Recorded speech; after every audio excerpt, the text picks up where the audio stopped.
देखिए बीजेपी के पास 10 साल में, क्योंकि उन्होंने हरियाणा का पूरी तरह से बेड़ा गर्क किया है, उनके पास कुछ कहने को नहीं है। बीजेपी बताए कि सैनी जी कह रहे हैं मैं मुख्यमंत्री बनूंगा, अनिल विज कह रहे हैं मैं बनूंगा, वहाँ पर राव साहब कह रहे हैं यादव जी मैं बनूंगा। लेकिन मुझे ऐसा लगता है जनता बनाती है, जनता बिगाड़ती है। इस बार कांग्रेस का ही मुख्यमंत्री होगा, कांग्रेस की ही सरकार होगी, बीजेपी का जाना तय है। मुझे लगता है कि हम शुरुआत जो है वो 60 से करेंगे। सीट देना, नहीं देना, जिताना, हराना जनता करती है। हम जनता के दरबार में सर झुका के गए हुए हैं। उम्मीद ये है कि कम से कम 60 सीटें और ज़्यादा जनता तय करेगी। मनमुटाव नजर आया पिछले दिनों। कुमारी शैलजा जी कई कार्यक्रमों से नदारद रही। आज भी मैनिफेस्टो के प्रोग्राम में कांग्रेस के साथ जो एजेंडे पहले आए मुख्य के जो केंद्र बिंदु थे उनमें नजर नहीं आई। इसको कैसे लिया जाए, क्या कारण है? देखिए जिस तूफान के साथ आप कह रहे हैं कि वो लोग जनसभाएं कर रहे हैं, उसी तूफान की गति से बीजेपी हरियाणा से बाहर जाएगी। आज योगी जी आ रहे हैं, कल राजस्थान के मुख्यमंत्री आ रहे हैं, परसों कोई और आ रहे हैं। उनसे अपने राज्य तो संभल नहीं रहे। यहाँ पर 10 साल तो भट्टा बैठा दिया हरियाणा का, 9.5 साल एक मुख्यमंत्री रहे, उनको तो कह दिया कि आप नो एंट्री आपकी राजस्थान हरियाणा के अंदर। पंजाब केसरी में आप सबका स्वागत है। मैं हूं चंद्रशेखर धरनी। आलोक शर्मा जो ऑल इंडिया कांग्रेस कमेटी में सेक्रेटरी पद पर हैं तथा कोऑर्डिनेटर हैं हरियाणा, जो उनके इंचार्ज भी हैं। बातचीत करेंगे आलोक जी से। आलोक जी, स्वागत है पंजाब केसरी में। बहुत बहुत धन्यवाद धरनी जी। आलोक जी, अगर जिक्र किया जाए, आज चुनावी घोषणा पत्र कांग्रेस ने अपना 2 किस्तों में जारी किया। पहले 7 केंद्र बिंदु जारी किए थे, आज पूरे का पूरा घोषणा पत्र। कैसे देखते हैं इसको? देखिए पहले जो 7 गारंटी आई थी वो भी, और आज जो हमारे घोषणा पत्र का विस्तृत रूप आया है उसमें हज़ारों लोगों से सुझाव जो आए, अलग अलग वर्ग के लोगों से जो सुझाव आए, और उसके बाद तमाम चीज़ों को कंपाइल किया गया कि किस तरह से वर्तमान सरकार जो बीजेपी की है उसकी कौन कौन सी कमियां हैं और किस तरह से वापस हरियाणा को विकास के पथ पर हम ले जा सकते हैं। उन तमाम बिंदुओं को ध्यान में रखते हुए और हरियाणा का सर्वांगीण विकास कैसे हो उसको पूरी तरह से आज समाहित किया है। पहले हमने 7 गारंटियां हम लेकर आए थे। उसमें जिस तरह से 300 यूनिट बिजली फ्री की बात थी, महिलाओं को 2000 रुपये देने की बात थी, एमएसपी की गारंटी थी, जातिगत जनगणना की बात थी, 2 लाख युवाओं को रोजगार की बात थी। तमाम चीज़ें पहले सामने आई थी। उसका आज एक विस्तृत रूप हमने पूरे प्रदेश के सामने रखा है और हमें पूरी उम्मीद है कि जनता हमें आशीर्वाद देगी। आप कोऑर्डिनेटर इंचार्ज भी हैं हरियाणा के। कोऑर्डिनेशन आपको नज़र आ रहा है हरियाणा में? जैसे रणदीप जी, शैलजा जी, भूपेंद्र सिंह हुड्डा, ये गुटों में बटी हुई कांग्रेस, बीजेपी भी इसी को कैश करने पर लगी हुई है। देखिए बीजेपी के पास 10 साल में, क्योंकि उन्होंने हरियाणा का पूरी तरह से बेड़ा गर्क किया है, उनके पास कुछ कहने को नहीं है। कांग्रेस पार्टी कहीं गुटों में नहीं बटी हुई है। सबके अपने अपने रोल रेगुलेशंस हैं, सब अपने अपने जॉब पे लगे हुए हैं। आज भी शैलजा जी भी तमाम चुनावी सभाएं भी कर रही हैं। बहुत लोग चुनाव लड़ रहे हैं, बहुत लोग लड़वा रहे हैं। मैनिफेस्टो में प्रदेश अध्यक्ष मेन थे हमारे, और राजस्थान के मुख्यमंत्री पूर्व अशोक गहलोत जी भी वहाँ पर आए हुए थे। तो मुझे नहीं लगा था कहीं पर भी किसी तरह की गुटबाजी है। बीजेपी के पास कोई और मुद्दा नहीं है। बीजेपी बताए कि सैनी जी कह रहे हैं मैं मुख्यमंत्री बनूंगा, अनिल विज कह रहे हैं मैं बनूंगा, वहाँ पर राव साहब कह रहे हैं यादव जी मैं बनूंगा। लेकिन मुझे ऐसा लगता है जनता बनाती है, जनता बिगाड़ती है। इस बार कांग्रेस का ही मुख्यमंत्री होगा, कांग्रेस की ही सरकार होगी, बीजेपी का जाना तय है। कांग्रेस में भी तो मुख्यमंत्री पद के कई दावेदार हैं। कोऑर्डिनेशन करना आपको चुनौतीपूर्ण नहीं लग रहा? नहीं, ऐसा नहीं है। अभी तक किसी ने दावेदारी उस तरह से नहीं कि भाई मैं दावेदार हूँ, मैं बनूंगा। सबने कहा सबकी इच्छा होती है। मैं तो समझता हूँ कांग्रेस के हर एक कार्यकर्ता की, छोटे से बड़े, सबकी इच्छा होती है और वो बन सकता है।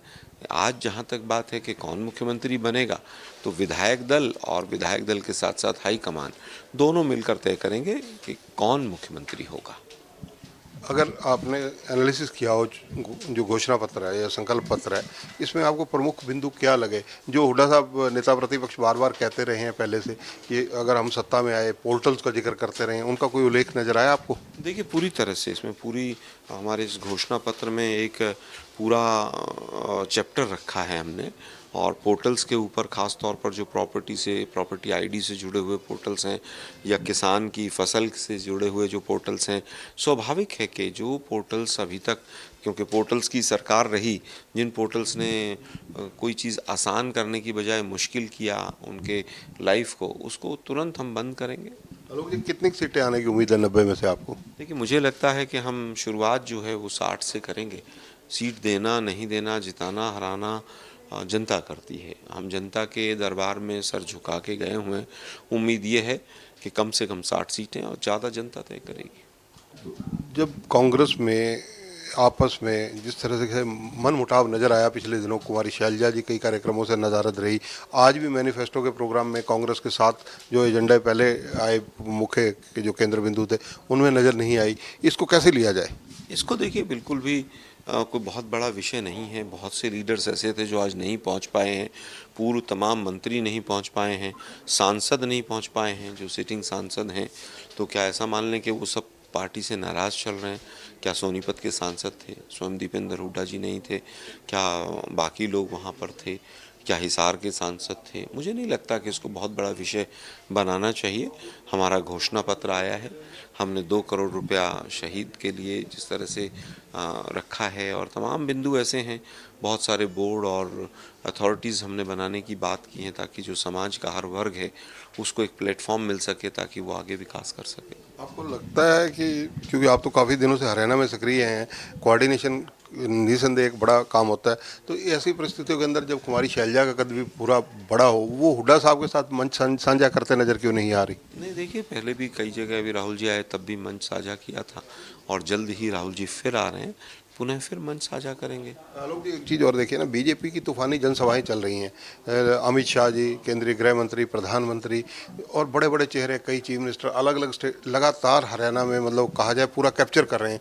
कांग्रेस की जनसभाएं ना के बराबर नज़र आ रही हैं, बहुत कम हो रही हैं, क्या कारण है? देखिए, जिस तूफान के साथ आप कह रहे हैं कि वो लोग जनसभाएं कर रहे हैं, उसी तूफान की गति से बीजेपी हरियाणा से बाहर जाएगी। आज योगी जी आ रहे हैं, कल राजस्थान के मुख्यमंत्री आ रहे हैं, परसों कोई और आ रहे हैं। उनसे अपने राज्य तो संभल नहीं रहे। यहाँ पर 10 साल तो भट्टा बैठा दिया हरियाणा का, 9.5 साल एक मुख्यमंत्री रहे, उनको तो कह दिया कि आप नो एंट्री आपकी राजस्थान हरियाणा के अंदर। आज जो 6 महीने से आए उनका यही नहीं पता वो मुख्यमंत्री हैं, वो नहीं हैं, वो केयर टेकिंग हैं, उन्होंने रिज़ाइन किया है कि उन्होंने रिज़ाइन नहीं किया है। तो जितने भी लोग आ रहे हैं अपने प्रदेशों को संभाल लेते तो मुझे लगता है बेहतर रहता। और देश के प्रधानमंत्री की जो भाषा हो गई है वो तो गजब ही बोल रहे हैं। किस निम्न स्तरीय भाषा का उपयोग वो हरियाणा में कर रहे हैं। अरे बताइए ना, 2014 में और 19 में क्या क्या मैनिफेस्टो में था, 10 साल में क्या किया। बेरोजगारी 37.4 पहुँचा के हरियाणा को टॉप में पहुँचा दिया। अग्निवीर जैसी योजना लाकर युवाओं के ऊपर बिल्कुल कुठाराघात आपने कर दिया। महंगाई चरम पर है, महिला अत्याचार चरम पर है। देश के प्रदेश के ऊपर कर्जा जो है वो लगभग 5 से 6 गुना कर्जा बढ़ा दिया। आपके पोर्टल वोटल बना के नौटंकी बंद कीजिए। अब तो खैर जा ही रहे हैं ये लोग। हम आएंगे और हरियाणा को नए सिरे से विकसित रास्ते पर लेकर जाएंगे। कांग्रेस का मुख्यमंत्री कौन हो सकता है अगर कांग्रेस सत्ता में आती है तो? हम तो चाहेंगे कि आप भी मुख्यमंत्री बन सकते हैं, कोई भी कांग्रेस का कार्यकर्ता भी मुख्यमंत्री बन सकता है। आज विधायक दल और हाईकमान दोनों मिलकर तय करेंगे कि मुख्यमंत्री कौन होगा। धन्यवाद। तो देखिए, आलोक शर्मा जी, जिनके जिम्मे काफ़ी अहम भूमिका है हरियाणा के अंदर, ये जो 10 साल बीजेपी की सरकार रही, जहां उनकी खामियां गिना रहे हैं, वहीं अपने चुनावी घोषणा पत्र को लेकर काफ़ी आशावान है तथा इनका दावा है कि बीजेपी ने 10 साल में कुछ नहीं किया। हरियाणा में कांग्रेस 60 प्लस आने जा रही है, ये इनका दावा है। और किसी भी नेता के द्वारा कांग्रेस की तरफ से ये पहली बार ऐसा दावा किया गया है। और अब देखना ये है कि भविष्य में चुनाव परिणाम क्या आते हैं, लोग किस तरफ मतदान करते हैं। आलोक जी का लगातार हरियाणा के जो कोऑर्डिनेशन कमेटी है उनके चीफ होने के नाते सभी के साथ तालमेल है। शैलजा जी की नाराज़गी का ये बिल्कुल कह रहे हैं कि कोई नाराज़गी नहीं है। जो पीछे राहुल जी आए थे तो हुड्डा जी के साथ उन्होंने मंच साझा किया था, आगे भी करेंगी। तो कांग्रेस की एकता की बात और वकालत कर रहे हैं आलोक शर्मा। कैमरामैन संजय सिंह के साथ चंद्रशेखर धरनी, पंजाब केसरी टीवी, चंडीगढ़। हमसे जुड़े रहने के लिए हमारे YouTube चैनल को सब्सक्राइब करें और नई वीडियो की नोटिफिकेशन के लिए बेल आइकॉन को दबाएं। अगर आप ये वीडियो Facebook पर देख रहे हैं तो लाइक जरूर करें और ज्यादा से ज्यादा शेयर करें। धन्यवाद।